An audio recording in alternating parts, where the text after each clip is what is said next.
तो देखेंगे कि is a diamond shape depression, मतलब कि अपने नी जॉइंट जो रहता उसके बैक साइड में एक डायमंड शेप डिप्रेशन रहता। डायमंड मतलब कि ऐसा शेप में एक डिप्रेशन रहता अपने नी के पीछे, उसको ही बोलते हैं हम पॉप्टिडियल फोसा।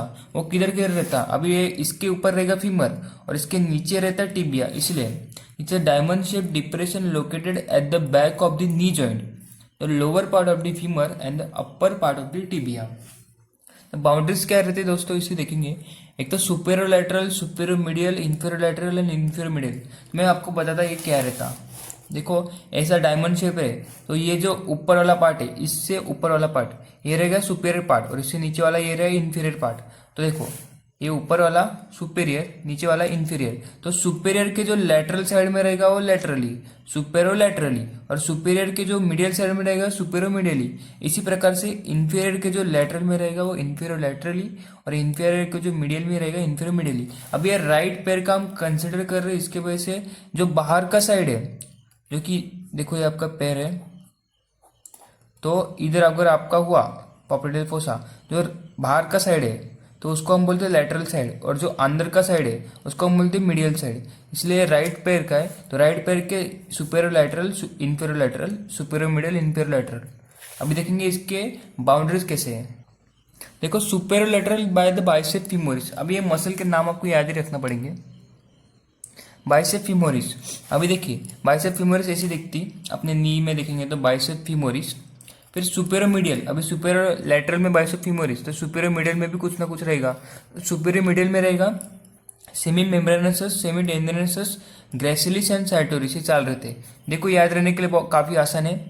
सुपेरियर लैटरल में बाइसेप फीमोरिस, सुपेरियर मीडियल में सेमी मेम्ब्रेनसस, सेमी टेंडनसस और ग्रेसिलिस और सार्टोरिस, ये चार चीजें थी। अभी हम आएंगे इंफीरियर में। इंफीरियर में क्या रहता, इंफीरियर लैटरल में अभी देखो गैस्ट्रोनीमियस जो मसल रहती उसके दो हेड रहते, इसीलिए लैटरल साइड में जो रहेगा लैटरल हेड ऑफ गैस्ट्रोनीमियस और मीडियल हेड ऑफ गैस्ट्रोनीमियस। मतलब इंफीरियर लैटरल में लैटरल है तो लैटरल हेड ऑफ गैस्ट्रोनीमियस, और मीडियल है तो मीडियल हेड ऑफ गैस्ट्रोनीमियस। देखो उसके बाद अगर फोसा है तो फोसा का कुछ ऊपर का रूफ रहेगा और कुछ फ्लोर रहेगा। तो अभी देखेंगे उसके ऊपर क्या रहेगा, तो ऊपर का पार्ट किससे बना बना रहता है। देखो सबसे ऊपर रहेगा तो स्किन, उसके अंदर सुपरफिशियल फेशिया, उसके नीचे वाला डीप फेशिया, फिर उसके बाद दो नर्व रहती, एक तो सिफेनस नर्व और क्यूटेनियस नर्व। फिर से एक बार पढ़िए मेरे साथ, आपको इधर ही याद हो जाता। स्किन रहेगा, फिर सुपरफिशियल फेशिया, डीप फेशिया और दो nerve, saphenous nerve, cutaneous nerve. इसी प्रकार फ्लोर, फ्लोर मतलब जो नीचे का पार्ट है, फ्लोर किससे बना हुआ रहेगा। देखो पॉप्लिडियल फोसा है तो पॉप्लिडियल सरफेस ऑफ फीमर। अभी फीमर बोन जो रहता है उसके भी पॉप्लिडियल सरफेस रहता है, जो बैक देखो अगर ये आपका फीमर बोन है